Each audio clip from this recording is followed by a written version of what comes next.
మిత్రులందరికీ శ్రీశైవ జ్యోతిష్యానికి పునః స్వాగతం. మనం పోయిన వీడియోలో కొన్ని ప్రాథమిక విషయాలు గ్రహాల గురించి తెలుసుకున్నాము. అయితే ఈ వీడియోలో ఏంటంటే మనం ఇంకా మరికొన్ని వివరాలు నేను మీ ముందరికి తీసుకొస్తున్నాను. మనకి గ్రహాలన్నిటిలోకి రాజు సూర్యుడు, మనం రవి అని కూడా అంటాం అన్నమాట. మీ అందరికీ తెలిసిందే, సూర్యుడు గ్రహాలన్నిటికీ కూడా ఆధారం. సూర్యుడిని ఆధారం చేసుకొని గ్రహాలన్నీ కూడా సూర్యుడి చుట్టూతో తిరుగుతున్నాయి. కొన్ని నిర్దిష్ట కక్షలలో తిరుగుతున్నాయి అన్నమాట. భూమి మీద ఉన్నటువంటి మొత్తం జీవ చైతన్యానికి సూర్యుడే ఆధారం. భూమి మీద ప్రకృతికి కూడా సూర్యుడే ఆధారం. ఎందుకంటే సూర్యుడి నుంచి వచ్చేటువంటి రేస్ వల్ల, కిరణాల వల్లనే మనకి భూమి మీద ఉన్నటువంటి ప్రకృతిలో ఉన్నటువంటి చెట్లకి అన్నిటికీ కూడా ఫోటోసింథసిస్ అనేటువంటి చర్య జరిగి ఆ ఆకుపచ్చ పదార్థం ఏదైతే ఉంటుందో ఆకులలో వాటిలలో అవంతా కూడా తయారవుతుందన్నమాట. సో సూర్యుడి కిరణాలు లేనప్పుడు మనకి ప్రకృతే లేదు, చెట్లు లేవు, కాయలు, ఫలాలు, ధాన్యాలు ఇవన్నీ కూడా మనకి రావన్నమాట. అంటే అర్థం ఏంటి? సూర్యుడి ఆధారం చేసుకొని మొత్తం ప్రకృతి ఉంది. ఈ ప్రకృతిని ఆధారం చేసుకొని మనిషి యొక్క జీవితం, అన్ని జీవజాలాల జీవితం కూడా ఆధారపడింది. కాబట్టి సూర్యుడు గ్రహాలన్నిటిలోకి అతి ముఖ్యుడు అన్నమాట. ఆయనని మన జీవితానికి ఆత్మకారకుడిగా కూడా చెప్తారు. అంటే సూర్యుడు మన ఆత్మని నిర్దేశించేటువంటి వాడు అన్నమాట. ఒక జాతకంలో సూర్యుడిని బట్టి, ఆయన ఉన్నటువంటి పొజిషన్ని బట్టి, అంటే ఆ వ్యక్తి జన్మించిన సమయంలో సూర్యుడు ఉన్న పొజిషన్ని బట్టి ఆ వ్యక్తి ఎలాంటి వాడు అనేటువంటిది మనం అంచనాకి రావడం చాలా సులభంగా ఉంటుందన్నమాట. సూర్యుడు, కొంతమంది జ్యోతిష్కులు సూర్యుడిని పాపగ్రహం అని చెప్పేసి పిలుస్తూ ఉంటారు. అది చాలా చాలా తప్పు అన్నమాట. సూర్యుడు లేకపోతేనే ప్రపంచం, మనకున్నటువంటి ఈ భూప్రపంచమే లేదు. కాబట్టి సూర్యుడిని పాపగ్రహం అని పిలవడం అనేటువంటిది చాలా చాలా చాలా తప్పు అన్నమాట. అయితే సూర్యుడు ఎందుకు పాపగ్రహం అని కొంతమంది జ్యోతిష్కులు కానివ్వండి, కొన్ని జాతకాలలో చెప్పేటప్పుడు చెప్తారనంటే, సూర్యుడు చాలా వేడిగా ఉండేటువంటి గ్రహం. అయితే సూర్యుడికి సమీపంలో ఏవైనా గ్రహాలు వెళ్ళినట్లయితే, అంటే సూర్యుడిని మనం వేడిగా ఉండే పదార్థానికి దగ్గరగా మనం వెళ్తే ఆ వేడి మనకు తగులుతుంది, మనకు డిస్కంఫర్ట్ ఉంటుంది. కాబట్టి సూర్యుడికి దగ్గరగా, అంటే సూర్యుడి యొక్క కక్ష, భూమి నుంచి సూర్యుడికి ఉన్నటువంటి కక్షలో సూర్యుడి యొక్క కిరణాలు ఆ గ్రహం మీద కనుక తీవ్రంగా పడ్డట్లయితే ఆ గ్రహం తన శక్తిని కొంత కోల్పోతుంది అనేటువంటిది మనకి జ్యోతిష్ శాస్త్రాల్లో ఉన్నటువంటి విషయం అన్నమాట. ఇది ఎలా అంటే, ఒక భగభగ మండుతున్నటువంటి ఒక కొలిమి దగ్గరికి కనుక మనం వెళ్ళినట్లయితే మనం కొంచెము ఆ వేడి తగిలి ఆ వేడికి కొద్దిగా మనం డిస్కంఫర్ట్ ఫీల్ అవుతాం అన్నమాట. కానీ అట్లా అని మనకి అగ్ని లేకుండా, వేడి లేకుండా మన జీవితాలే నడవు. మన సనాతన ధర్మం అంతా అగ్ని కార్యం మీద ఆధారపడింది. అన్ని హోమాలు, జపాలు, యజ్ఞాలు, వీటన్నిటికీ కూడా అగ్ని కార్యం లేకుండా ఏ ధర్మ కార్యక్రమం కూడా జరగదు. పెళ్ళిళ్ళు కానివ్వండి, ఏ శుభకార్యాలు కానివ్వండి, దేనికైనా అగ్ని ఇంపార్టెంట్. అగ్ని అంటే సూర్యుడే అగ్ని యొక్క స్వరూపం అన్నమాట. ఒక దీపారాధన చేయకుండా మనం ఏ కార్యక్రమం మొదలు పెట్టాం కదా. కాబట్టి దీపం వేడి ఇస్తుంది, దీపం వల్ల వేడి కలుగుతుంది అని మనం దీపారాధన మానేయటం లేదు కదా. అలాగే ఈ వేడి లేకుండా మనం వంటలు చేసుకోలేము, పదార్థాలని పక్వం చేసుకోలేము, మనకు అదేది సాధ్యం కాదు. మనకు ఉన్నటువంటి అన్ని వాహనాలలో ఇంజన్ లోపల జరిగేటువంటి క్రియ కూడా మొత్తం అగ్నికి రూపమే అన్నమాట. అక్కడ ఆయిల్, ఇంధనం ఏదైతే ఉంటుందో అది బర్న్ అవుతుంది, దానివల్లే మనకి వాహనాలన్నీ నడుస్తున్నాయి. సో వేడి లేకుండా ఏ కార్యక్రమం లేదన్నమాట. అయితే వేడి ఎంత అవసరమో అది మోతాదు మించితే కూడా అంత ప్రమాదం అవుతుంది. అగ్ని కనుక మనకి వంట, వార్పు, వీటన్నిటికీ కూడా ఎంత ఇంపార్టెంటో, మన దైనందిన జీవితానికి ఎంత అవసరమో, అగ్ని కనుక మోతాదు మించిన సమయంలో అది మళ్ళీ ప్రమాదాలకి దారి తీయవచ్చు, ఇబ్బందులకు గురి చేయవచ్చు. అంటే ప్రకృతిలో ఉన్నటువంటి అగ్ని ఒకటే కాదు, ప్రకృతిలో ఉన్నటువంటి ఏదైనా సరే ఏ శక్తి అయినా, ఏ ఎనర్జీ అయినా దాని మోతాదులో అది ఉంటేనే అది బాగుంటుంది. అంతకంటే ఎక్కువ అయితే మాత్రం అది ఇబ్బందులకు దారితీస్తుంది అనమాట. సూర్యుడి విషయంలో కూడా అంతే. ఈ సూర్యుడు మన భూమి మీద ఉన్నటువంటి మనం జాతకాలు ఇవన్నీ మాట్లాడుకుంటున్నాం కాబట్టి ముఖ్యంగా మన మానవ జీవితానికి సూర్యుడే ఆధారం. ఈ సూర్యుడు మనం ఇందాక ఆత్మకారకుడు అని చెప్పుకున్నాం కదా. సూర్యుడిని బట్టి మనిషి యొక్క మొత్తం అతని నేచర్ అంతా మనకు అర్థమవుతుంది. ఇకపోతే సూర్యుడు తండ్రికి కారకుడు, ఒక వ్యక్తికి తండ్రికి కారకుడు అనమాట. అంటే ఒక మనిషి యొక్క జన్మ అనేది తండ్రి నుంచే కదా వచ్చేది, తర్వాత తల్లి, అది మళ్ళీ మనం చెప్పుకుందాం. సో తండ్రి యొక్క అంశని తీసుకొని కొడుకు కానీ బిడ్డలు కానీ వాళ్ళు పుడతారనమాట. అందువల్లే మనకి తండ్రి ఇంటి పేరు మీదనే ఆ వంశం అనేది కంటిన్యూ అయ్యేటట్టుగా మన వాళ్ళు నిర్దేశించారు. ఎందుకయ్యా అంటే అది డిఎన్ఏలో ఒక తండ్రి యొక్క ఆ జీన్స్ అనేటువంటివి తరతరాలు అవే కంటిన్యూ అవుతాయి అన్నమాట. సో సూర్యుడు అంటే పురుషుడు ఒక బీజం, తల్లి భూమి లాంటిది అనమాట. సో ఒక విత్తనం అన్నమాట తండ్రి. సో విత్తనం లేకుండా భూమి మీద మనకి ఏ చెట్టు కానీ పంటలు కానీ ఎలా పండవో అట్లాగే తండ్రి లేకుండా ఏ మనిషి అనే పుట్టుక అనేది లేదనమాట. కాబట్టి సూర్యుడు తండ్రికి మనం సిగ్నిఫికేటర్ అంటే ఒక కారకుడిగా చెప్పారు. సో తండ్రికి ఎలా అయితే కారకుడు అయ్యాడో అట్లాగే ఒక మనిషికి అతని వంశం నిలబడాలంటే అతని వంశం కంటిన్యూ కావడానికి కొడుకు లేదా కుమారుడు కూడా కావాలని మన వాళ్ళు అనుకుంటూ ఉంటారు. అంటే అది సహజంగా కొడుకు ద్వారా ఆ వంశం అనేది కంటిన్యూ అవుతుందని.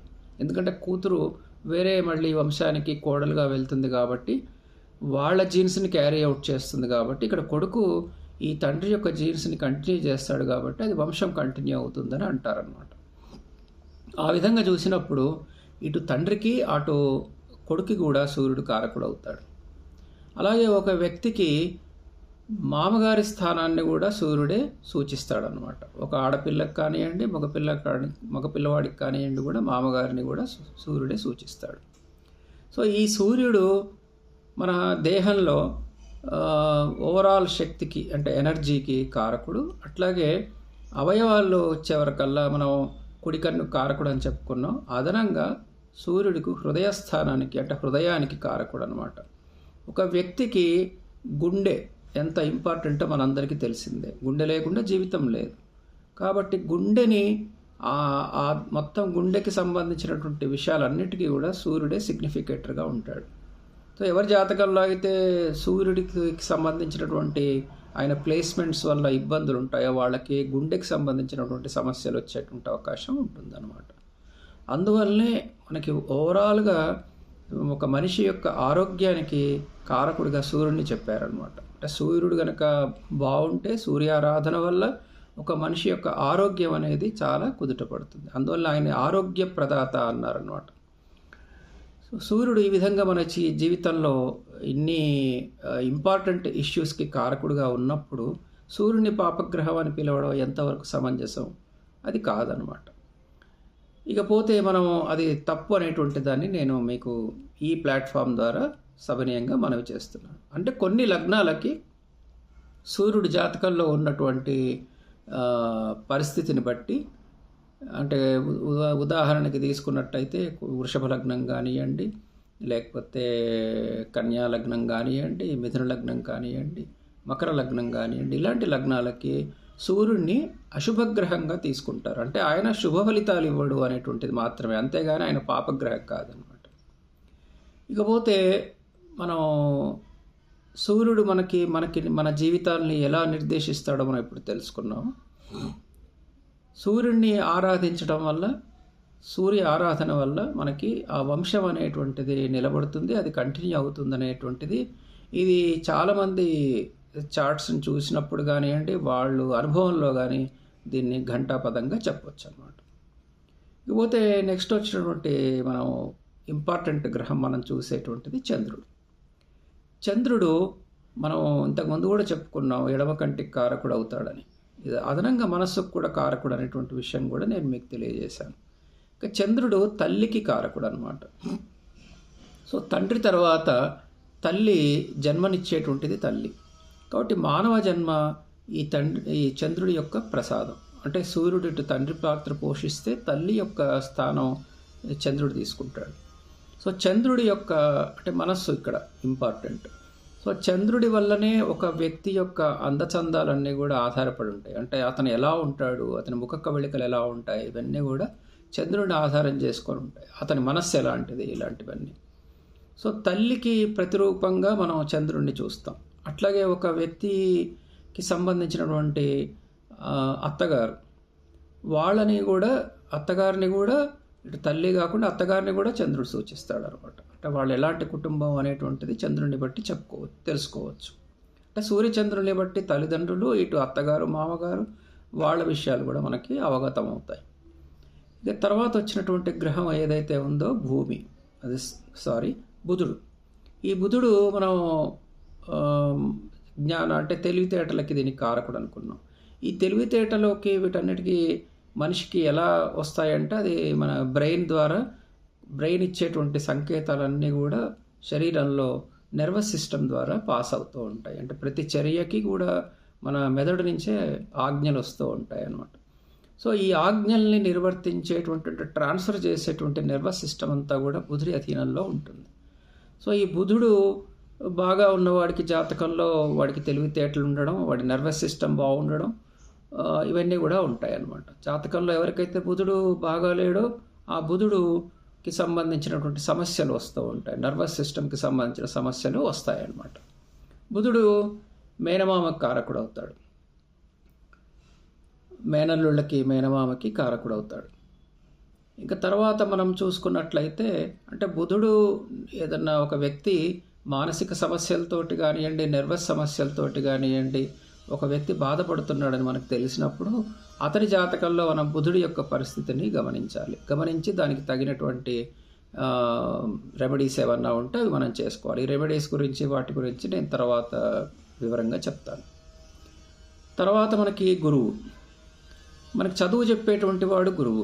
గురు బ్రహ్మ గురు విష్ణు గురుదేవో మహేశ్వర గురు సాక్షాత్ పరబ్రహ్మ తస్మై శ్రీ గురవే నమః అని మన వాళ్ళు ఎప్పుడో చెప్పారు. అంటే ఏంటి, మనిషికి జీవితం ఎంత ప్రధానమో తర్వాత ఆ జీవితాన్ని మలుచుకోవడానికి కావలసినటువంటి జ్ఞానం అనేటువంటిది ఇచ్చేటువంటి వాడు గురువు. అంటే చదువు సంధ్యలు ఇవన్నీ కూడా గురువుని ఆధారపడి ఉంటాయి. మనిషికి ఉండేటువంటి జ్ఞానం అంటే లోకంలో ఎలా తను బిహేవ్ చేయాలి అనేటువంటిది కూడా ఈ జ్ఞానాన్ని ఆధారపడే ఉంటుంది. ఆ జ్ఞానం లేనివాడు పశువుతో సమానం. కాబట్టి అలాంటి జ్ఞానాన్ని ప్రసాదించేటువంటి వాడు గురువు అనమాట. ఇక్కడ గురువు మనకి టీచర్స్ని, ఉపాధ్యాయుల్ని, లెక్చరర్స్ని మన జీవితానికి ఒక గమ్యాన్ని నిర్దేశించి ఆ గమ్యం ఫుల్ఫిల్ అయ్యేలాగా మనకి సహకరించే వాళ్ళందరికీ కూడా గురువు సిగ్నిఫికేటర్ అవుతాడు.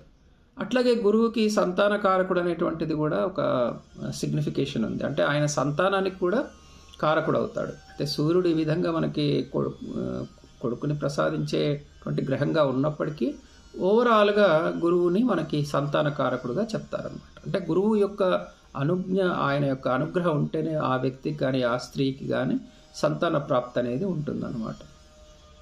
అంతే కదా, ఆయన గురు బ్రహ్మ అన్నారు. అందువల్ల ఏంటంటే ఆయన ఈ సృష్టికి కూడా కారకుడు అనమాట.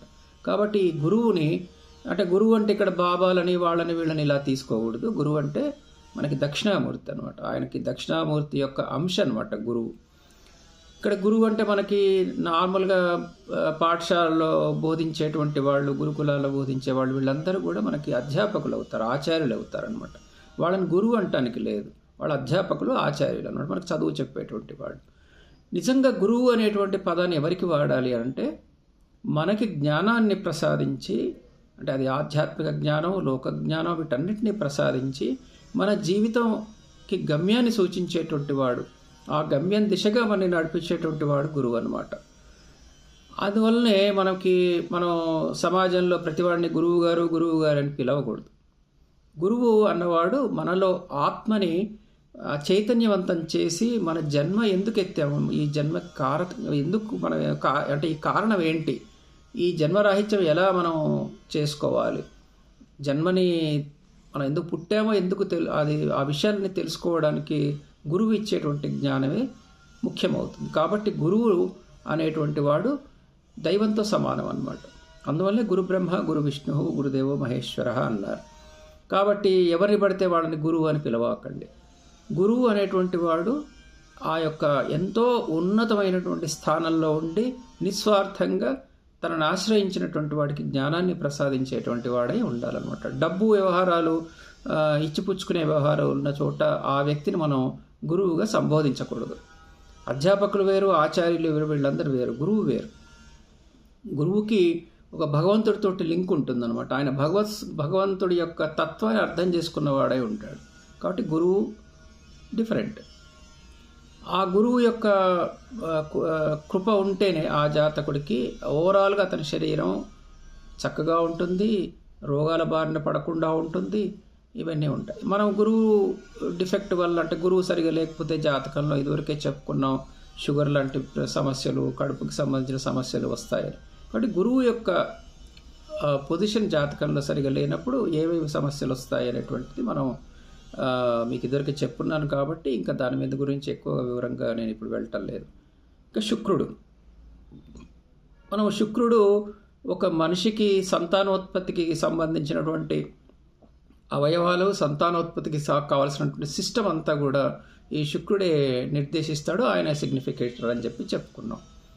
ఈ శుక్రుడు యొక్క పరిస్థితి కనుక జాతకంలో బాగలేనట్లయితే వాళ్ళకి వివాహానికి సంబంధించినటువంటి సమస్యలు, వివాహంలో ఒడిదుడుకులు రావడం, అలాగే సంతానానికి సంబంధించిన సమస్యలు రావడం, వాళ్ళకి ఆ వైవాహిక జీవితం అనేటువంటిది బాగలేకపోవడం అనేది శుక్రుడు సూచిస్తాడు అన్నమాట. ఇక్కడ శుక్రుడు అలాగే మగవాళ్ళకైతే భార్యని సూచిస్తాడు, అత్తగారిని సూచిస్తాడు అన్నమాట. కాబట్టి ఇలా మనం శుక్రుడి యొక్క పరిస్థితిని బట్టి కొన్ని ప్రాథమిక విషయాలకి మనం అంచనాకి రావచ్చు. ఇక తర్వాత మనం కుజుడు. ఈ కుజుడు ఆయన భూమిపుత్రుడు అనమాట. అంటే కుజగ్రహం భూమి నుంచే ఏర్పడ్డది అనేటువంటిది శాస్త్రజ్ఞుల యొక్క అబ్జర్వేషన్ కూడా ఇప్పుడు. అయితే కుజుడు భూమిపుత్రుడుగా చెప్పబడ్డాడు. కుజుడు ఒక మనిషికి కావాల్సినటువంటి ఎనర్జీని మొత్తం ఇస్తాడు. మనం మొన్నటి వీడియోలో చెప్పుకున్నాము. ఆయన ఈ రక్త ప్రసరణకి, తర్వాత ఎనర్జీకి కారకుడు అవుతాడని చెప్పేసి. ఆడవారి యొక్క జాతకంలో కుజుడు భర్తను సూచిస్తాడనమాట. అంటే ఒక స్త్రీ యొక్క జాతకాన్ని పరిశీలించేటప్పుడు ఈమెకి ఎలాంటి భర్త లభిస్తాడు అనేటువంటిది చూడటానికి కుజుడి యొక్క పరిస్థితిని మనం అబ్జర్వ్ చేయాల్సి ఉంటుంది. ఎవరికైతే ఈ కుజ బలంలో సరైనటువంటి తేడాలు, అంటే సరైనటువంటి బలం లేక వాళ్ళకి కుజుడు బలహీనంగా ఉంటాడో వాళ్ళకి ఓవరాల్ ఎనర్జీ లెవెల్స్ తక్కువగా ఉంటాయి. స్త్రీలకైతే భర్తతోటి కొన్ని ఇబ్బందులు వచ్చేటువంటి అవకాశం ఉంటాయి. అయితే ఇక్కడ కుజుడిని కూడా కొంతమంది సహజ పాపగ్రహంగా చెప్పారు. కానీ కుజుడు పాపగ్రహం కాదు, ఆయన ఎంతో శుభత్వాలను ఇస్తాడనమాట. కొన్ని లగ్నాలకి కుజుడు ఇచ్చేటువంటి యోగం మామూలుగా ఉండదు. భూమికి కారకుడు అనమాట. అంటే మనుషులకు ఉన్నటువంటి ప్రాపర్టీస్, ఇళ్ళు, వాకిళ్ళు, భూములు, వీటన్నిటికి కూడా కుజుడే కారకుడు అనమాట. ఆ కుజుడి అనుగ్రహం ఉండి ఆయన జాతకంలో బాగుంటేనే ఈ ప్రాపర్టీస్ అన్నీ ఉంటాయన్నమాట. ఇట్లా మనం కుజుడి యొక్క శుభాశుభాలు అనేటువంటిది లగ్నాన్ని బట్టి ఉంటాయి. కాబట్టి కుజుడి పరిస్థితిని చూడాలి. అంతేగాని కుజుడు బాగలేడు, కుజదోషం ఉంది అనేటువంటి సామాన్యమైనటువంటి నిర్ణయాలకి రావద్దు. కుజుడి గురించి మనం తర్వాత చాలా సపరేట్గా 2-3 ఎపిసోడ్స్ మనం మాట్లాడుకోవాల్సి ఉంటుంది. ఎందుకంటే కుజుడి యొక్క కుజగ్రహం గురించి జరిగేటువంటి చర్చ ఎంత ఉందంటే అది దాన్ని మించిన చర్చ వేరే ఈ జాతకాల రీత్యా కానీ, ఓవరాల్గా పెళ్ళిళ్ళ విషయంలో కానీ ఈ కుజగ్రహం గురించి జరిగేటువంటి చర్చ అంతా ఇంత కాదనమాట. ఎన్నో అపోహలు ఉన్నాయి కుజుడి గురించి. అసలు కుజుడికి పాపగ్రహం కాదు, ఆయన శుభగ్రహమే. కొన్ని లగ్నాలకి ఆయన అత్యంత రాజయోగాన్ని కూడా కలగజేస్తాడు. ఆయన అనుగ్రహం ఉంటేనే మనిషికి ఈ యొక్క అన్ని ఆస్తిపాస్తులు ఇవన్నీ ఉంటాయి. కాబట్టి మన కుజగ్రహాన్ని పాపగ్రహం అనకూడదు. కాకపోతే కుజుడి వల్ల ఆయన యొక్క ఎనర్జీ లెవెల్స్ ఎక్కువ ఉంటాయి. అంటే కుజుడు చాలా ఎనర్జీస్ కనుక ఒక స్థాయిని మించి కనుక ఉన్నట్లయితే అప్పుడు ఆ వ్యక్తికి విపరీతమైన ఎనర్జీ ఉండి అది ప్రమాదాలకి, వాహనాలు నడిపేటప్పుడు కానివ్వండి, కోపం ద్వారా కానివ్వండి, తొందరపాటుతనం వల్ల కానివ్వండి, ఇవన్నీ కూడా కొన్ని ప్రమాదాలకు కారకడం అవుతుందన్నమాట. అందువల్లనే కుజుడిని మనిషి జీవితంలో జరిగేటువంటి ప్రమాదాలకి, సర్జరీలకి, తర్వాత ఈ ఇతర విషయాలకి అంటే గొడవలకి వీటన్నిటికీ కూడా కారకుడుగా చూసి వాటిని నిర్ణయించాలన్నమాట. కుజుడు యుద్ధ వీరుడు అనమాట. ఆయన అంటే యుద్ధానికి ఎప్పుడు రెడీ అంటాడు. ఆయన మామూలుగా మన గ్రహాలకి సంబంధించినంత వరకు చూసినట్లయితే మనం ఆయన్ని సైన్యాధ్యక్షుడిగా తీసుకుంటారనమాట. అంటే దేవతలకి సైన్యాధ్యక్షుడు సుబ్రహ్మణ్యేశ్వర స్వామి మీ అందరికీ తెలుసు. సో సుబ్రహ్మణ్యేశ్వర స్వామి యొక్క అంటే అధిదేవతగా ఉన్నటువంటి కుజుడు ఎప్పుడు గొడవకి రెడీగా ఉంటాడు. కాబట్టే ఈ వివాహాలలో కుజుడి పరిస్థితి చూడాలి అనేటువంటిది ఒక విషయం తెర మీదకి వచ్చింది. కానీ అది కేవలం అపోహ. అంటే దాన్ని మనము ఎంతవరకు తీసుకోవాలో అంతవరకే తీసుకోవాలి, కానీ ఒక కుజుడిని బట్టి నిర్ణయాలకి రావడం అనేటువంటిది సరికాదన్నమాట. ఇకపోతే శనీశ్వరుడు మనం ఆల్రెడీ చెప్పుకున్నాం, ఆయన జడ్జి పాత్ర పోషిస్తాడని. శనీశ్వరుడు యొక్క అనుగ్రహం లేకపోతే ఆ మనిషికి చర్మ సౌందర్యం ఉండదు. తర్వాత ఆయన యొక్క కర్మలకన్నిటికీ కూడా ఫలితాలని నిర్దేశించేటువంటి వాడు శని కాబట్టి, శనీశ్వరుడు కాబట్టి ఆయనని మనము ఎంతో మంచి శుభగ్రహంగానే పరిగణించాలి. ఆయన కూడా పాపగ్రహం కాదు. కాకపోతే శని మనకి జీవితంలో మనం చేసినటువంటి చెడు కర్మల యొక్క ఫలితాన్ని ఆయా సమయాల్లో తీవ్రంగా ఇస్తాడు. అంటే పనిష్మెంట్ కూడా తీవ్రంగానే ఇస్తాడు. ఆయన ఒక్కోసారి మంచి చేయదలుచుకుంటే రాజయోగాన్ని కలగజేస్తాడు. కానీ అంటే పుణ్యం చేసి మంచి కర్మలు చేసినటువంటి వాడికి శనీశ్వరుడి వల్ల ఆయన సాక్షాత్ ఈశ్వరుడి యొక్క అనుగ్రహంతో కలిగినటువంటి వాడు కాబట్టి వాళ్ళకి అన్ని యోగాలు కలుగుతాయి. కానీ ఎవరైతే అధర్మ మార్గం వైపు ఉన్నారో, ఎవరైతే చెడు మార్గంలో ఉండి చెడు పనులు చేసినటువంటి వాళ్ళు, పాపకర్మలు చేసినటువంటి వాళ్ళకి శనీశ్వరుడు శిక్షలు వేస్తాడు. ఆ శిక్షలకు ఒక్కొక్కసారి తీవ్రంగా ఉంటాయి అన్నమాట. అందువల్లనే శని ఈశ్వరుణ్ణి గోచారంలో వచ్చినప్పుడు ఏలినాటి శని అని, అర్ధాష్టమ శని అని ఇవన్నీ కూడా మనకి వాడుకలో ఉన్నాయి. శని పట్టిందిరా అని ఇట్లా మాట్లాడతారనమాట. అంటే ఆ సమయంలో ఆ వ్యక్తికి ఆ శనీశ్వరుడు తగిన యొక్క శిక్షను వేసి ఆ శిక్ష ద్వారా ఆ కర్మ పోయేటట్టుగా చేస్తుంటాడు అనమాట. కాబట్టి మనం శనీశ్వరుని కూడా దూషించకూడదు. ఆయన కూడా శని భగవానుడు, శనైశ్చరుడు. ఆయన శనీశ్వరుడు అనకూడదు, శనైశ్చరుడు. అంటే శనైశ్చరుడు అంటే మెల్లగా తిరిగేటువంటి వాడు అని అర్థం అనమాట. మందగమనుడు అనమాట అని, మందుడు అని కూడా అంటారు.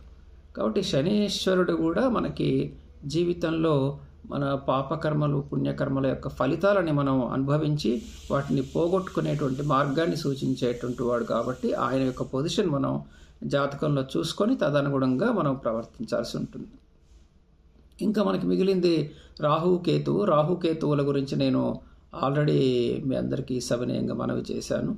వాళ్ళు రాహుకేతువులు కూడా మిగతా గ్రహాలకి ఎంత ఇంపార్టెన్స్ ఉందో రాహుకేతువులకు కూడా అంత ఇంపార్టెన్స్ ఉంది. రాహుకేతువులు కూడా పాపగ్రహాలు ఏం కాదు. వాళ్ళు కూడా అంటే వాళ్ళు శుభత్వాన్ని ప్రసాదిస్తారనమాట. నిన్న అది కూడా చెప్పాను. అయితే ఈ శుభం అశుభం అనేటువంటిది ఒక వ్యక్తి జన్మించిన సమయంలో ఉండేటువంటి లగ్నాన్ని బట్టి ఆధారపడి ఉంటుంది. కాబట్టి కొన్ని లగ్నాలకి కొన్ని గ్రహాలు శుభులుగాను, కొన్ని గ్రహాలు అశుభులుగాను ఉంటారు. కాబట్టి ఆ యొక్క కర్మలను బట్టి వాళ్ళు ఫలితాలని ప్రసాదిస్తూ ఉంటారనమాట. ఏ గ్రహం కూడా తనంతట తాను ఏ మనిషికి చెడు చేయాలనేటువంటిది ఉండదు, ఏ మనిషికి మంచి చేయాలని కూడా ఉండదు. కాకపోతే ఆ మనిషి తాను చేసుకున్నటువంటి కర్మలని అనుసరించి మాత్రమే ఈ గ్రహాలు ఇచ్చేటువంటి ఫలితాలని అనుభవిస్తాడనమాట. అంటే గ్రహాలు కేవలం ఫలితాలని అతని కర్మల ఆధారంగా ఇస్తాయే తప్ప వాటంతట అవి కూడా మనిషికి చెడు చేయవు. కాబట్టి నాకు ఈ గ్రహం బాగాలేదు, ఆ గ్రహం బాగాలేదు, ఇది చెడ్డ గ్రహం, అది మంచి గ్రహం అని ఏ గ్రహాన్ని మనం కూడా దూషించకూడదు. ఇది గ్రహాలన్నిటికీ కూడా దైవత్వం ఆపాదించబడింది. అందువల్ల వాళ్ళని మనం గ్రహాలకి నవగ్రహారాధన అని మనం చేస్తాం. ఈవెన్ ప్రతి దేవాలయంలో నవగ్రహాలకి ఆరాధన చేయడం అనేది ఉంటుంది. అలాగే గృహప్రవేశం లాంటి కార్యక్రమాల్లో కూడా నవగ్రహాలకి పూజ చేస్తారు. మనకి సత్యనారాయణ వ్రతంలో మనం నవగ్రహాల ఆరాధన చేయడం కనబడుతుంది.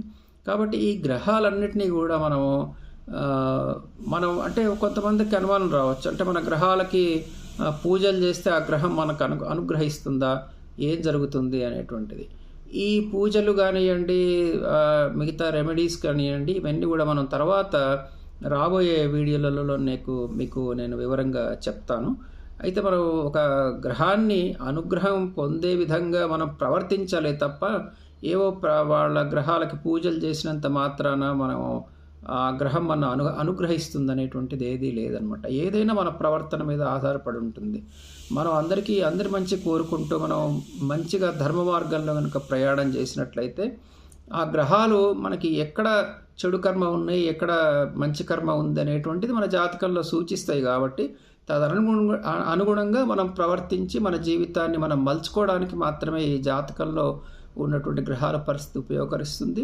అలాగే మనం దానికి తగినట్టుగా మన ప్రవర్తనని మార్చుకోవడానికి మనకు ఒక దశానిర్దేశం చేస్తాయి అన్నమాట.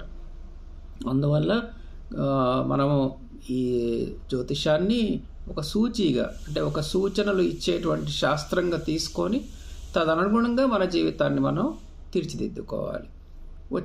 వచ్చే ఎపిసోడ్లో మరిన్ని వివరాలతో మేము ముందరికి వస్తాను. అప్పటిదాకా నమస్కారం.